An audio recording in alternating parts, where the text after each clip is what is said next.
Yang sekarang kan yang jadi kendala di perkuliahan yang banyak telat, ya bisa dikategorikan donatur kampus kan bukan karena faktor dia sibuk kebanyakan sih ke syarat kelulusan, baik itu dari tahfiz, baik itu dari APT EPT kan, itu kan kayaknya sangat jadi permasalahan besar lah. Karena kan memang gini, mahasiswa itu kalau untuk yang kewajiban itu ada tridharma perguruan tinggi. Itu mulai dari pengajaran, pendidikan, kuliah dalam kelas, terus ada pengabdian masyarakat itu nanti di KKN. Oh iya betul. Dan terakhir penelitian itulah skripsi. Itu kan 3 kewajiban. Tapi kalau di luar itu untuk kampus UIN kita tuh punya tambahan lagi, mulai dari ujian tahfiz, ya betul, bahasa Inggris, bahasa Arab, terus apa lagi? IT, ujian komprehensif. Nah, coba bayangin kalau itu kita tumpuk di semester 7 ke atas, bayangkanlah beratnya gimana. Tapi sebenarnya kan ada solusi. Dari semester bawah sudah mencil gitu kayak kalian. Kayak Dimas kan sudah dari berapa lama Mas kursus itu bahasa Inggris? Kalau kursus ini udah jalan hampir setahun lah. Itu di kampus kan? Iya. Apa UPB ya? PB. Unit Pengembangan Bahasa. Kursus bahasa Inggris ya. 1 semester. 2 semester lah jatuhnya, setahun kan. Nah, ini bentar lagi siap nih. Ada jaminan enggak untuk lulus kalau kayak gitu? Ada jaminan. Kemudian ada juga kayak tes persiapan TOEFL untuk kelasnya. Ada kelas khusus ya? Kelas khusus. Nah, kalau bahasa Arab ada enggak? Kalau bahasa Arab ada. Oh, ada kursus ada juga ya? Itu biayanya sama, berapa sih biaya kalau bahasa Inggris? Biayanya kami kalau yang ada kelas persiapan kursus TOEFL ini 150. Tapi kalau yang tanpa kelas cuman les-les baik cuman 100.000. Oh. Apa bedanya kalau yang 150 sama 100 tuh? Dia ada ini. Pertama sertifikat lah. Kemudian kan yang TOEFL tadi kelas persiapan TOEFL memang spesifiknya lebih detail. Itu langsung bayar tuh dapat kayak pedoman buku gitu ya, langsung ya. Dapat. Modul ya? Modul ya. Itu dari semester 1 boleh? Semester 1 boleh. Tapi kalau rugi enggak kalau misalnya kita nih semester 1 ikut yang kayak gitu, terus dapat sertifikat bahasa Inggris enggak? Iya. Nah sementara sertifikat dipakai ketika mau sidang skripsi, masih berlaku enggak? Masih berlaku Bang. Sepanjang masih di UIN masih berlaku. Oh enak kalau kayak gitu. Tapi waktu yang tuh pas pengalaman kamu lah kawan-kawan kalau gitu kan, menurut aku di semesternya kan, dari yang kita tinggal ya, dia semester 1 sampai 4 itu waktu yang pas lah. Kalau 5 Karena kalau sudah 6 5-6 tuh sibuk dah, 5-6 tuh sibuk. Power off. Cuman kalau untuk tes kayak tahfiz tadi kan punya ini juga kayak mulai dari semester 3 4 tidak, atau semester 1 lah boleh langsung? Boleh enggak sih tahfiz? Boleh. Oh Tahfiz ya? iya tahfiz. Tahfiz atau Arab nih? Yang tahfiz salah satu semester- syarat ini kan. Semester berapa gitu kemarin? Tapi seingat aku gini, kalau dibilang dari semester 1 tidak boleh, yang bidik misi ya, pengalaman nengok-nengok mahasiswa yang dulu bidik misi, mereka kan mahat nih, pasti tidak. Nah ketika mereka lepas dari mahat, mereka tuh sudah punya sertifikat. Oh iya. Berarti boleh kan? Kalau kita umum misalnya yang tidak ada ikut beasiswa bidik misi terus mau store hafalan, mana tahu dari pondok kan, daripada numpuk di semester akhir, mending dari bawah. Tapi kan itu yang jadi permasalahan tuh Bang ya, terutama di mahasiswa lah, di yang semester atas kebanyakan yang menumpuk kayak gitu, menunda-nunda lah kan awalnya. Kalau istilah di psikologi itu prokrastinasi itu menunda pekerjaan yang seharusnya kita kerjakan. Malah kita mengerjakan pekerjaan yang tidak penting, yang penting malah kita tinggalkan. Itu ada istilahnya. Pernah tuh diteliti sama, kalau tidak salah, Anggi Loren. Pasti kenal lah kan Anggi Loren? Iya betul. Sekarang dia staff. Setelah kemarin bimbingan saya, nah, meneliti itu dia. Memang terbukti mahasiswa tuh banyak tidak fokus mengerjakan mana yang kewajiban dia, malah yang tidak kewajiban itu yang dikerjai. Lagi pula PR-nya, kalau bagi aku pribadi ya, nengok mahasiswa semester akhir nih, kita kuliah itu dari semester 1 sampai semester 6 ada kelas. Iya. Tapi Iya. semester 7 itu kan tidak ada kelas. Dan artinya ketika semester 7 ke atas, kewajiban untuk datang ke kampus tuh nggak ada lagi. Mau ke Betul. kampus oke, nggak ke kampus juga Nggak nggak jadi ada masalah. absen juga udah ada Iya, kan. betul. Nah, itu yang bikin orang hari ini nggak ke kampus, besok nggak ke kampus, tidak terasa sudah sebulan nggak ke kampus, sudah 1 semester nggak ke kampus. Nah, ketika sudah telat sampai 1 semester, 2 semester, 1 tahun, 2 tahun mau datang lagi itu susah. Karena kawan-kawan sudah tidak ada lagi. Iya, faktor juga Mau kan. ngurus kadang tuh ketika kita kuliah urusannya prosedurnya begini. Nah, sekarang ternyata sudah beda lagi. Kayak dulu waktu ujian di zaman Covid itu TOEFL enggak ya. Ujian tahfiz. Tahfiz tuh online. Nah, kalau sekarang sudah offline lagi. Offline. Jadi beda. Itu memang harus disosialisasikan sebenarnya ketika mulai dari PBAK. Apa kalau tingkat fakultas? Di Kamaru. Di Kamaru kan kalau dia beda-beda bang. Jadi kalau untuk fakultas masing-masing itu punya istilah namanya kan. Cuma kalau untuk secara umum orang manggilnya PBAK fakultas. PBAK fakultas. Jadi kalau untuk lingkungan dakwahnya di Kamaru. Nih, Coba deh. Nah, memang itulah harusnya ketika PBAK baik itu dari UNIF, fakultas sampai jurusan kan ada makrab segala Iya, macam betul. kan. Itu yang penting disosialisasikan. Karena mahasiswa kan tidak tahu. Iya. Tiba-tiba masuk semester 7, Iya. ada tes ini ya? Iya. Pasti kaget kan? Heeh. kaget. Semua ditumpuk di semester 7, apalagi aku dengar ya. Iya. Tapi tidak tahu nih benar apa enggaknya.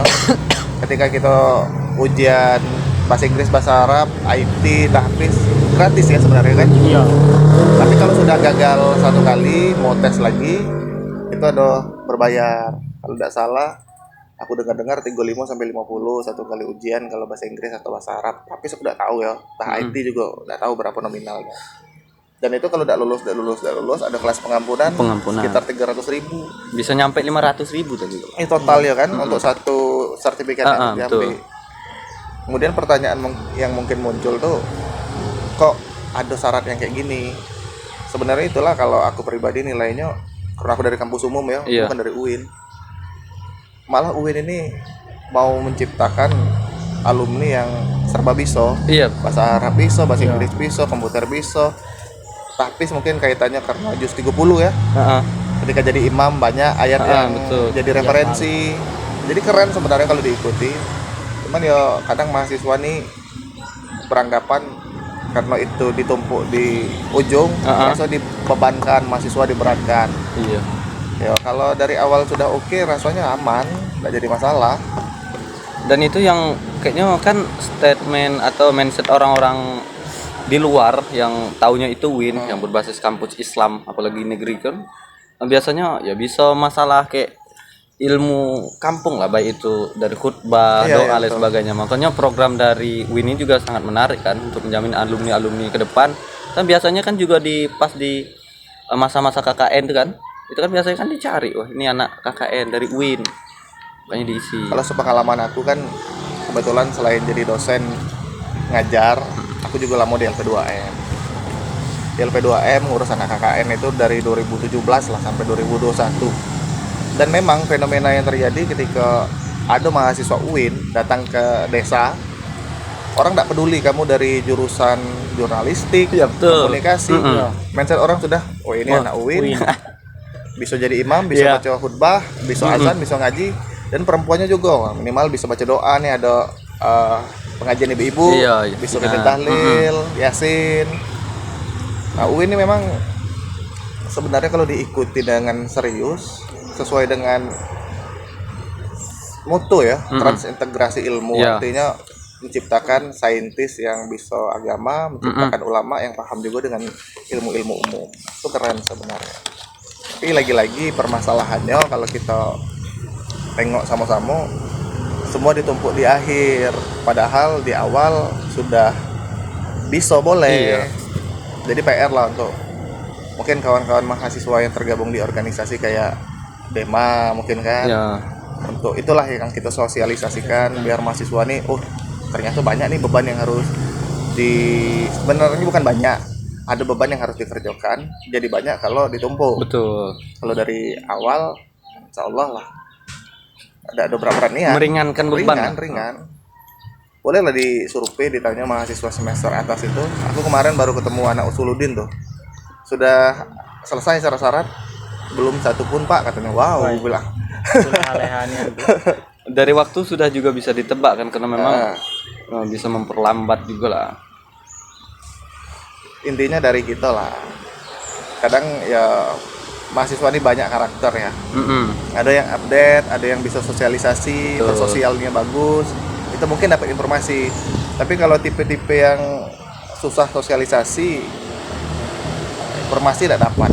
Media sosial tidak pakai. Apalagi gaptek. yang bahasa istilahnya introvert kayak itu kan. Ya anak-anak introvert lah kan. Itu kasihan. Banyak kasus itu bahkan yang aku temui di semester akhir skripsi udah oke, proposal udah oke. Tapi mau ujian kok udah bisa? Belum Pak, masih mau ngejar ujian tahfiz, masih mau ngejar ujian. Jadi kan waktu terbuang tuh lumayan banyak. Iya. Kasihan mahasiswanya. Tapi entah Kak, kalau dari UPB itu ada sosialisasi tidak untuk kursus bahasa Inggris bahasa Arab? Aduh, biasanya kan waktu maru banyak nih kan, ada seiring waktu PBAK biasanya ada dari orang-orang UPB juga sosialisasikan ke maru. Sekarang masih tidak? Kalau tahun Sekarang ini masih. Oh ada ya? Ada masih. Kalau tahun kemarin ada. entah ya, karena mungkin kita sudah pindah dari kampus lama ke gedung baru ya. Kalau di gedung lama kan aku pernah nengok, Iya. Mr. Erwin datang, Iya, ada betul. standnya. Tapi itu tadi kok tidak menarik, bukan tidak menarik ya, menarik tapi tidak menarik perhatian mahasiswa untuk Iya. nanya. Kalau kemarin kursus gara-gara stand itu, Yo, ada orang tuh datang ke kelas kan, kelas. sosialisasikan. Tertarik juga kan. berapa orang yang ikut kalau yang kau tahu dari angkatan kau Mas? Kalau dari angkatan kami ada berapa orang? 5 atau 6 orang. Sedikit ya, Sedikit. satu kelas berapa orang? Satu kelas tuh paling 10 Enggak, total mahasiswa ya. total mahasiswa. Kawan-kawan satu kelas kau. Dari kelas kami lah banyak, Bang. Kelas sebelah kurang ya. Kelas sebelah kurang. Ada Eka tuh. Nah, Eka tuh ada juga. Ya karena dia ya udah lama juga kan. Itulah pentingnya sosialisasi. Mungkin kan kalau orang UPB ini kan mereka jarang ketemu dengan mahasiswa KPI, JI, BPI, MD. Tapi kalau mungkin ketika PBAK senior dewek nih, kakak tingkat nih yang ngajak, ayo gabung sini kau. Nanti kalau ditumpuk di semester 7 jadi ribet, jadi susah. Mungkin lebih baik kayak gitu kan, lebih menarik minat orang untuk ikut yang kayak gituan. Tapi entahlah kalau tahfiz ada enggak kursus ya? Kalau HP sih nggak ada kursus. Palingan dulu ada sih, tiap dosen tuh ada program di kelas gitu kan. Setiap masuk MK beliau itu harus ada setoran. Oh. Dari mulai ayat dari mana, surah dari mana gitu. Ya bahasanya untuk nyicil-nyicil lah.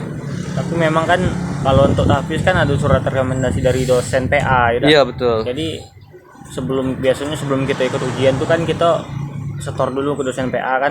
Jadi supaya nanti setelah ujian bisa dipastikan lulus gitu. Nah itu juga yang jadi masalah kalau kupikir. Kan background mahasiswa di dakwah ini tidak semuanya dari pondok. Betul. Dan tidak semuanya dari umum. Ada yang pondok, ada yang umum.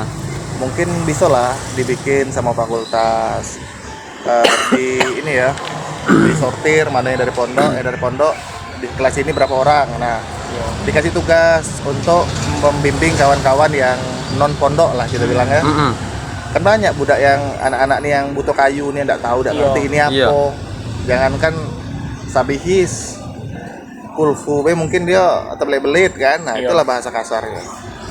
Jadi ditugaskan apa sih istilahnya pioner ya, kalau kamu tuh kalau di PPAK.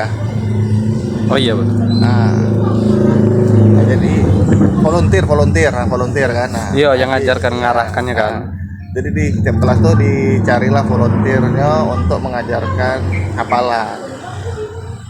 Jadi ya entah orang tuh atur waktu dewe, entah kayak mana. Tapi kalau mau diakomodir sama kampus, sama fakultas, Lebih bagus. lebih bagus lagi.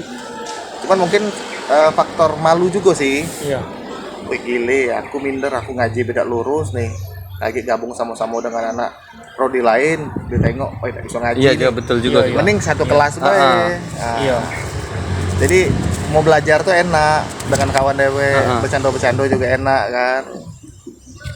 Banyak sih PR. Kayak aku kemarin lah contoh bang ya, awak bukan dari alumni pondok kan. Wah, ya, SMK. Iya, alumni SMK. Ada tuh pikir-pikir, ada pula yang pengujinya yang killer pula dosennya kan, Bahasanya. yang tegas.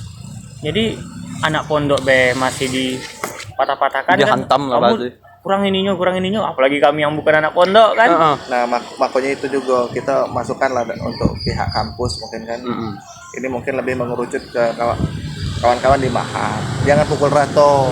Betul. Ditengok dulu background pendidikannya. Kalau dia pondok ya bolehlah kita pakai standar yang tinggi. Tapi jangan pakai standar yang sama. Ini Bismillah, beda udah lurus. Nah, itu tahu ini anak STM nih. Jadi kalau mau standar yang sama, mungkin butuh waktu yang lama pula untuk orang ini belajar. Memang harus ada sosialisasi sih sebenarnya. Tapi syukurnya kemarin tuh waktu tes kan, kebetulan aku tesnya offline. Sudah selesai. Sudah selesai. Selesai, alhamdulillah. Jadi ustadz yang ngetesnya tuh kan kami yang alumni pondok. Oh, dipisahinnya. Misalnya. Kemudian dia tuh tahu kan. Terus yang standar pondok itu mungkin lebih tinggi lagi. Tapi kami yang bukan standar pondok, dia berarti sudah bagus Mahat kita kan. Sudah tidak ada pakai standar yang sama untuk semua mahasiswa. Ini kategorinya, apalagi ini SMK nih kategorinya, ini dibedai lagi. Iya. Memang kewajiban sih sebagai orang Islam kan, apalagi mahasiswa kampus Islam. Negeri lagi. Kampus lain yang jelas-jelas bukan kampus Islam tapi mereka lebih paham agama, memang tidak menutup kemungkinan. Iya betul. Tapi ada beban tersendiri bagi kita nih. Wah gile masa anak kampus UIN nih Islam disuruh jadi imam tidak bisa, baca khutbah mungkin oke lah. Memang banyak PR.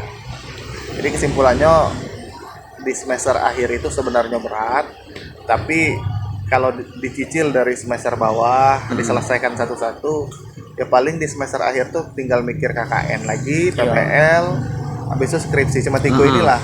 Dan ini kewajiban semua. KKN diakomodir sama kampus, PPL juga diakomodir kampus. Nah tinggal skripsi lagi yang kita berjuang, nggak ada mikir banyak lagi. Jadi pikiran kalau bercabang-cabang berat juga kan. Iya. Tapi bang, kalau misalkan skripsi nih ya, itu semester berapa lah udah harus kira-kira dipersiapkannya? Dari semester 5, semester 6 itu sudah boleh mempersiapkan proposal. Kan kalian kan dari awal belajar metode penelitian itu 2 kali. Nanti ada lagi mata kuliah bimbingan skripsi. Rasanya sudah matang. Dan tidak terbatas di belajar di situ baik. Misalnya ada senior yang pintar, mungkin yang skripsinya bagus dan dia mau mentransfer ilmu, boleh juga kita belajar sama dia. Bahkan kalau ada kedekatan dengan dosen, sering duduk di luar segala macam, apa salahnya kita bertanya kan? Mau proposal kayak mana sih? Bikin proposal tuh apa prosedurnya? Jadi pas semester 7 kalau yang aku tengok sejauh ini tidak menutup kemungkinan tamat di semester 7 itu gampang. Karena ketika semester 6 habis, kita kan KKN 45 hari. Dapat kita di gelombang pertama. Nah, di gelombang pertama selesai, ada 45 hari jeda nih. Karena gelombang 2 KKN, kita udah ngapa-ngapain. Iya, betul. Nah, 45 hari ini kalau dioptimalkan, kita maksimalkan untuk bimbingan, raso-rasonya seminar proposal sebelum PPL, karena pulang KKN ini untuk dakwah ya. Pulang KKN, habis itu PPL. Nah, sebelum PPL ini kita sudah bisa yang namanya seminar proposal. Seminar sebelum PPL itu luar biasa enaknya. Karena waktu PPL kan tidak dari tiap hari nih PPL. Walaupun tiap hari kegiatannya juga udah dari pagi sampai sore. Ada waktu senggangnya. Kita bawa laptop, kita ngedit, revisi segala macam sambil atur waktu, kontrak waktu dengan dosen pembimbing kapan bisa bimbingan. Mungkin selama PPL kita bisa sambil riset. Nah ini juga yang paling penting menurut aku. Sudah-sudahlah ngambil judul skripsi itu balik kampung. Banyak misalnya Imal kan orang Siau. Iya betul. Penelitian ini di desa Siau. Itu yang bakal bikin kita telat. Harusnya kita sudah bisa riset, sudah bisa penelitian. Ini tidak bisa karena terkendala kita lagi PPL. Tapi kalau PPL-nya di Jambi, sekitaran kota, lingkungan kita, balik PPL mungkin sore jam 3, jam 4 masih ada waktu kita dari sore sampai malam untuk melakukan penelitian. Ataupun izin 1 hari 2 hari kan bisa kan? Melakukan penelitian dalam seminggu kan. PPL juga 45 hari, artinya kalau sudah seminar dan sudah ACC riset, Iya. bisa kita sambil PPL sambil riset pelan-pelan kan, sambil nyusun. Selesai PPL, sertifikat PPL keluar, sertifikat KKN sudah, sertifikat yang lain sudah, artinya tinggal untuk komprehensif. Ujian Iya. kompre, daftar, Ujian kompre. dapat, penguji, ujian komprehensif selesai, skripsi siap, tinggal maju sidang munakasah. Nah, semester 7 itu tidak menutup kemungkinan untuk tamat. Panjang satu semester tuh 6 bulan kan? Iya. 6 bulan. Kalau dimaksimalkan oke. Itu memang triknya untuk biar cepat tamat atau tamat tepat waktu lah. Jadi semester 8 itu sudah memang orang yang santai-santai nian. Kalau orang yang gercep maunya cas-cus 7 selesai. Banyak sih, bukan 1-2 orang yang kita tengok selama ini. Di dakwah be udah banyak contoh-contohnya. Banyak. Contoh yang lambat juga banyak. Iya betul. Tinggal pilih lah. Tinggal milih. Contoh yang ini segala macam.